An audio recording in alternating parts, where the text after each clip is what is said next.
Coming up on Talk is Cheap, we got a great episode. Yes, we're covering the Men in Black. Stay tuned. It's a good one. And see you on the other side.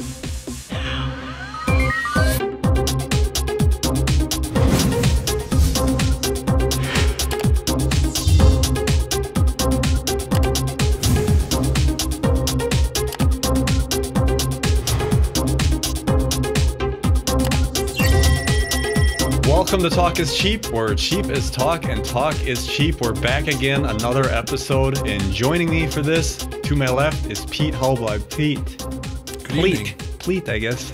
I had to use the cleats this weekend, so. Oh, right on. Yep. Well, howdy. How you doing? I'm not bad. Bad isn't bad to the bone, I guess. All right, right on. Well, good. Well, I'm excited to hear what you got for us tonight. Oh, I got a good one in store. And to my right, Dusty Long. Yeah, it's me. Yes. I'm here. Look at that. Pete, I want to know something, though. What are you drinking? It's fizzy water. Oh.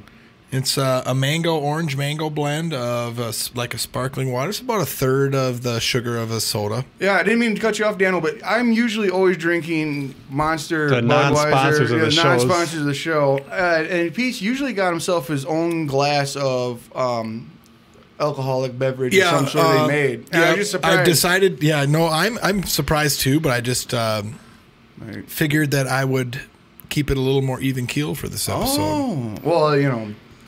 Even Steven? Yeah. Even Steven.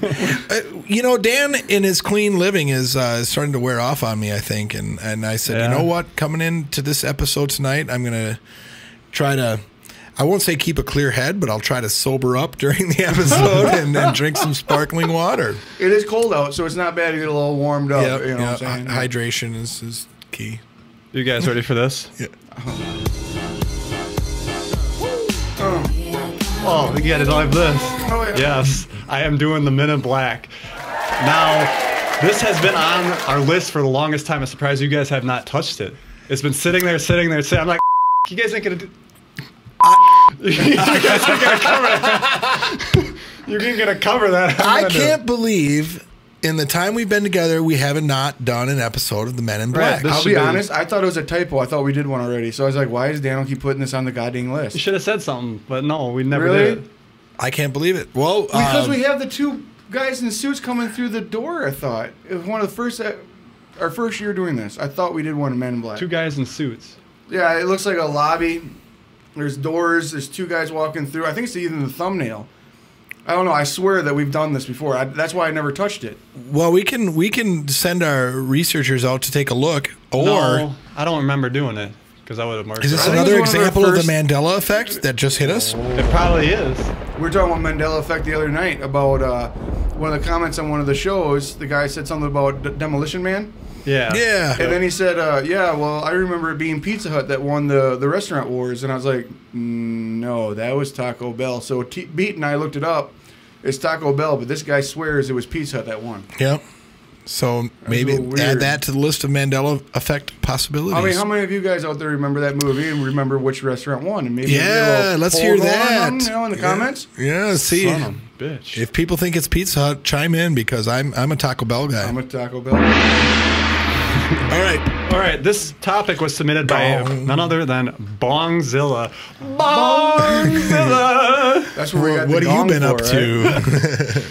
So, Men in Black, let's just briefly touch on. Everybody's seen the movie. You know, they're guys dressed in suits. Their appearance, they have no eyebrows, no eyelashes. This is from the Niagara Falls that we'll talk about later. Pale skin. They're claiming that they don't blink at all. You know, there was two in this particular incident that had the same face, big blue eyes, and people are even claiming that they knew what they were thinking when they were, what's the word? Talking, conversing, or Almost talking, but, you know, interrogating the witnesses. Wait. If I shaved my eyebrows and I got blue eyes and I have no hair here, could I be a Man in Black? Absolutely. I'm Job not going opening. to blink. I'm just not going to blink the whole time. I know what you're thinking. So more characteristics. They usually travel in pairs of 2 or 3, and they refer to each other by numbers. And What's up, number one?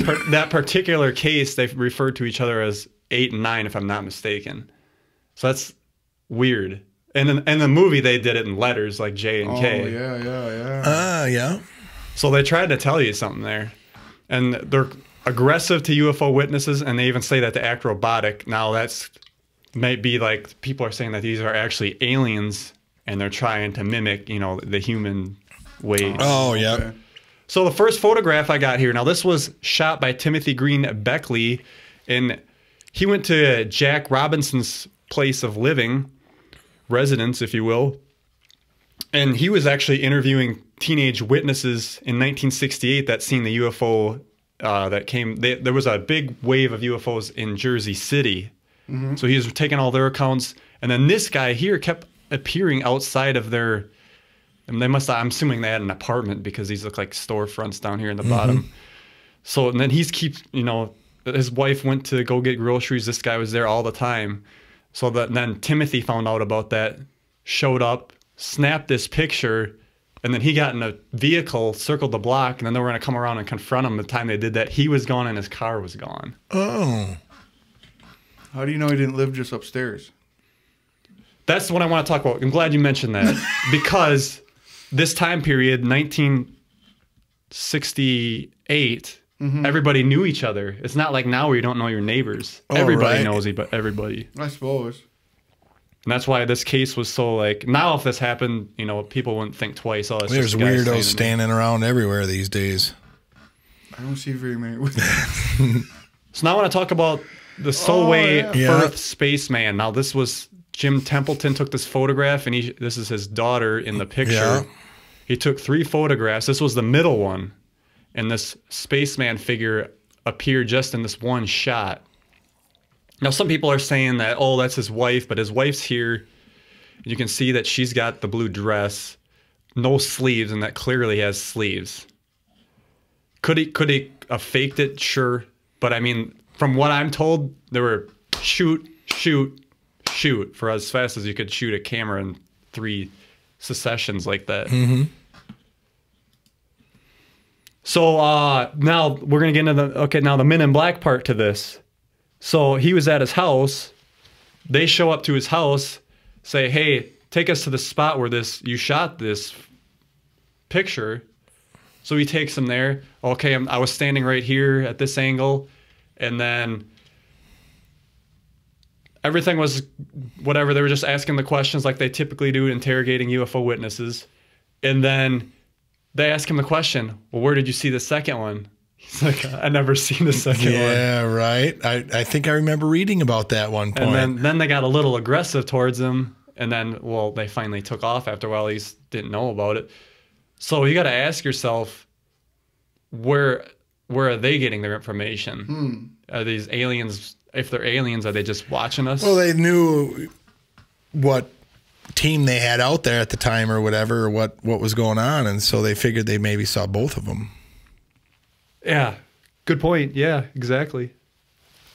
Earpiece. They were just trying to figure out what the heck these people knew. Oh yeah, right, pushing them, and then saying the second one maybe to see if he would go ahead and agree, knowing that there wasn't a second one, then you'd know it's just a hoax. Yep. Right? Yeah, that know he's making it up or something. Yeah, it was like, you know, well, where's the second one at? Oh, I did see that second one. And then you fabricate that story to match what they're questioning. And then if you know there wasn't a second one, then you know that he's lying about more But the stuff. way they acted, they became strange and hostile when he said he didn't know. Well, they became agitated at him. And that might be too, because if they say that and then all of a sudden he's like, there wasn't a second one, then of course you're going to get hostile because you're like, oh, well, then you did see something, didn't you? You know what I'm saying? Like, it can go both ways. I guess. But The good guys dressed in black. Remember the good guys dressed in black. Well, these ain't the good guys. Oh, hell no. So, I had to throw that in there. I'm going to get my own. Oh, hell no. So what I got here, now this is the Niagara Falls case. This was in October 15th of 2008. Now, the backstory... I remember seeing this too. One of my bellmen approached me. That off. The backstory to this is the hotel manager went outside the hotel. He seen a UFO in the sky. Said it was a triangle the size of a football field. Now that sounds like a TR-3B to me, which we covered sure before. Does.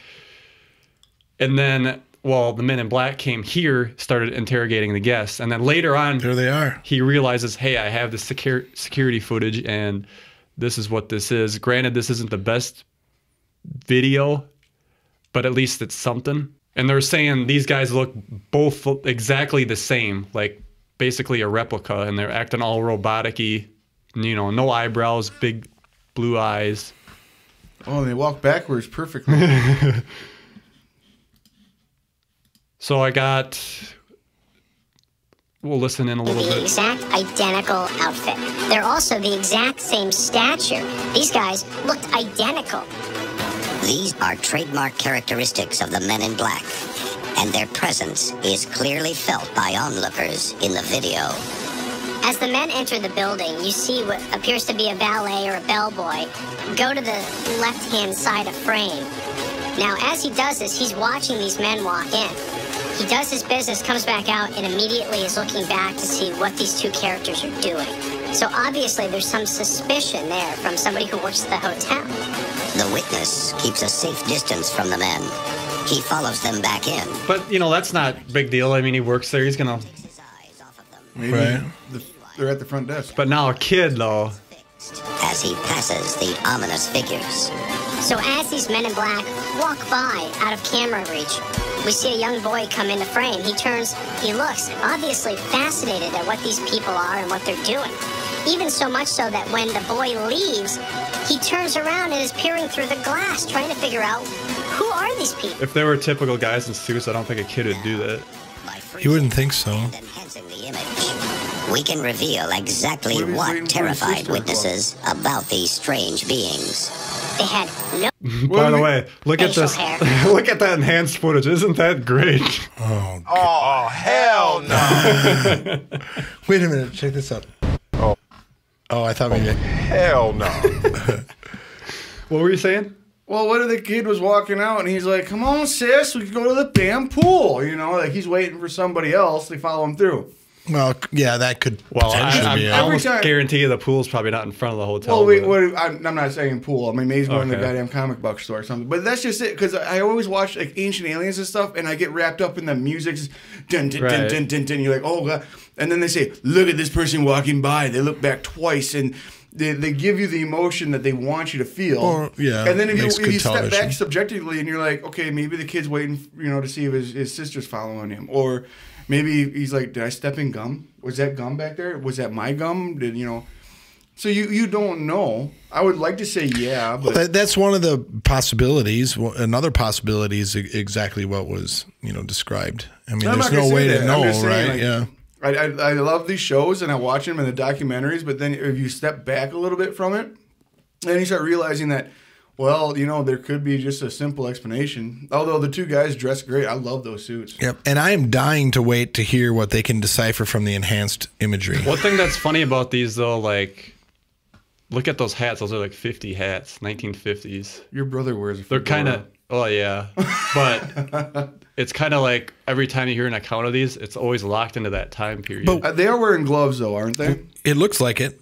But why would you want to draw that attention to yourself? Well, I didn't see anybody else wearing That's a a good trench point, coat too. either. Maybe they're like, oh, we did this in the 50s. They shouldn't give a Well, it looks like they're wearing trench coats or overcoats and gloves, and it doesn't look very cold. Everyone was walking around in just a t-shirt. That kind of throws me. That one point is like, okay, no one else is putting a jacket on. These fellas walk in with jackets and gloves on. Now that, to me, is more suspicious than anything else that's going on. That's a good point. blue eyes and completely You can tell pale it's blue skin. eyes. Yeah, that's all I The don't most get. frightening thing that This is witnesses 480. report is that these men didn't blink once, not once, in the entire time they were there. It is How can you possibly know that? we can finally I know people that have a hard Eyewitnesses. who are the Men in Black. They're just watching them the whole time. They don't blink. The true face of these dark agents is like nothing you've prepared for. And they go on to basically say that they're aliens. So, Table for one. So let's touch on Dan Aykroyd. I'm so surprised that I didn't know he was into this, like aliens and all that stuff. That surprises me. But he had an encounter. So he was filming episodes for Sci-Fi, and it was going to be called Out There, this show. He filmed 8 episodes, but it never aired. No shit. But let's listen what happened. I mean, and the last show we did, I had both Bassett, who has the UFO time clock, and then Greer. Both Bassett and Greer were there. They were my 2 guests. Stephen Bassett and Stephen Greer. If you don't know, we covered Stephen Greer episode 1, the Disclosure Project. Oh, yeah. Briefing. Yep. Day. Well, the show was canceled that afternoon. And I was outside before I knew it was canceled, in between the interviews. And I was outside, and Britney Spears called me because she wanted me to appear on Saturday Night Live with her. And so I was outside having a cigarette, the phone rang.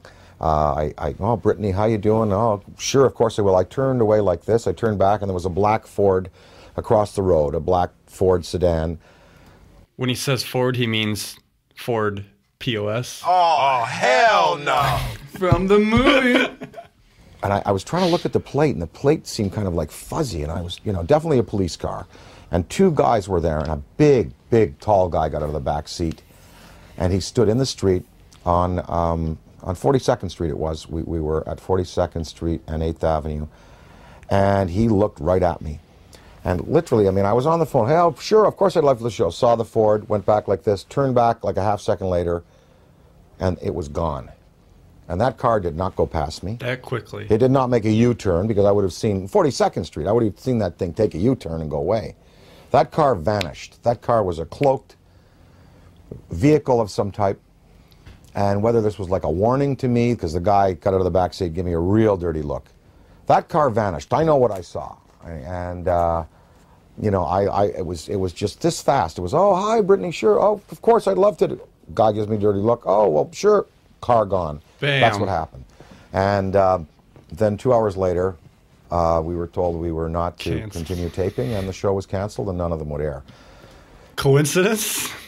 I wish we could get our hands on That those sounds like the episodes. Jesse Ventura show that he did. He says he still has the tapes, and he said he might put them out on DVD. Keep in mind, this is 2002, so we're talking a year after Greer came out and did this Disclosure Project in 2001.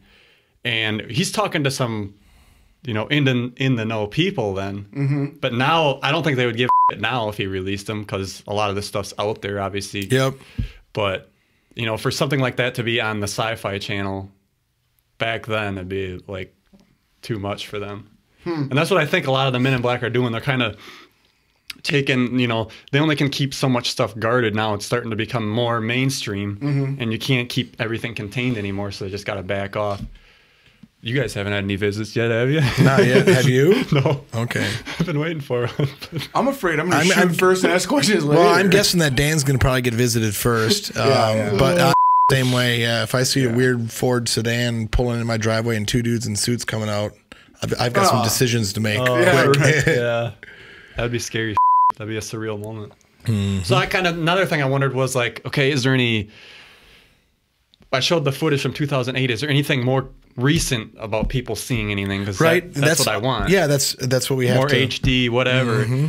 So this one guy took this video in 2000, but let's talk about it a little bit.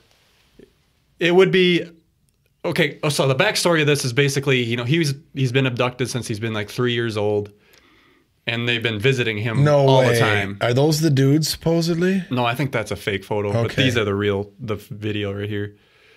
So he's saying these guys follow him around all the time, and he happens to get his cell phone out and catch this. And at first I was like, oh, it's just a bunch of bull, whatever. But then as I sit and watch it, and you kind of look at the way they act, it's kind of freaky, and then it's almost kind of like robotic-y. What I think is interesting is they keep looking at his way too. Yeah, exactly. I saw this video and I thought the same thing until I realized, well, someone's got a camera on me. I'm going to be looking at that. He did it inconspicuously, kind of. So he didn't, kind of hold it down to your side. And there was somebody with him that witnessed this. Okay. But again, look at the clothes, 50s, the hats. It's almost like it's out of place. Granted, you could easily get 2 people to sit there and do that and fake this. Right, with a trip down to the Blues Brothers costume shop. And there's people that claim that on Art Bell's Coast to Coast show that this is the same hoaxer that calls in and makes the false claims that he's flying over Area 51. But is it, a lot of people, a voice sounds the same a lot. What's he holding in his hand? It's a camera bag. That's what I was wondering too. It's like, what the hell's in there? Now, they kind of look the same, don't you think? Similar build, yeah. That fella on the left's a little bit heavier set. The guy on the right, skinnier. That's so freaky right there. If you had a guy looking at you like that, with glasses on, I'd be like, oh, it'd be like, oh, hell no. But anyway, that's kind of what I got. I mean, interesting. Basically, they're trying to, anybody that's got some concrete evidence, shut them down, threaten them a little bit, do what they got to do. I don't think that's that far-fetched.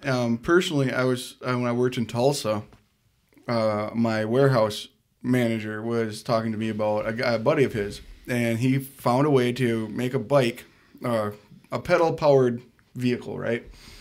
And when you get to a stop sign in town, it's hard for a bike to go ahead and go from 0 to 25 and whatnot. Well, he said that he has a new flywheel design that you can sit there and pedal, and it would store the energy.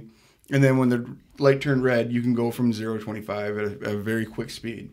And what he wanted to do is he wanted to build these vehicles for places, so people could go ahead and travel around town and not have to use any energy. So the gentleman I know is like, he was really interested. He's like, well, I want to go in business with you. I want to give you money and help you start out. So apparently what this guy did was he got his patents, and he was going to go patent everything, and then he started talking to like I don't know, Suzuki, but some kind of motorcycle thing, because it would be more similar to a motorcycle, and they didn't want to touch it. So he's like, well, I'm gonna start building these on my own because it wasn't very difficult. And then the gentleman I know got mad because he said, well, we're not going to do it now. And I'm like, well, that sounds like a really great idea. Why aren't you? And he said, well, because apparently the guy that he know was visited by a couple men in a black SUV that came up and said, we heard that you have this idea to start a business. And they said that it's not a good idea.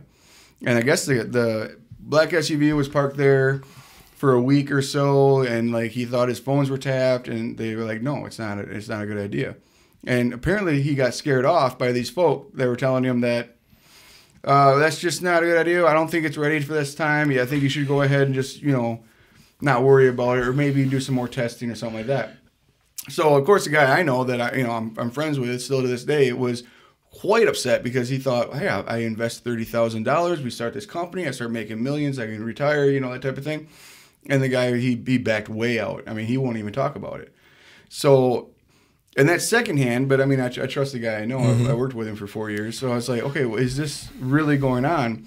And then, we start doing the show, and you get into this stuff, and you start thinking to yourself, well, yeah, if you don't have to use gas, you could drive around town when you didn't just use bike power. I mean, look at places like Seattle where bikes are huge.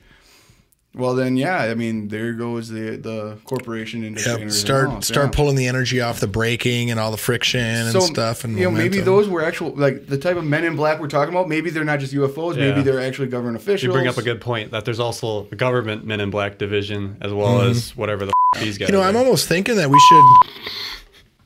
I'm almost thinking that we should get ourselves a black SUV and some nice suits like Dano's got here, and we could hire ourselves out as men in black for folks that, need, hey, you stay away from my daughter. We go up to some high school kid's door.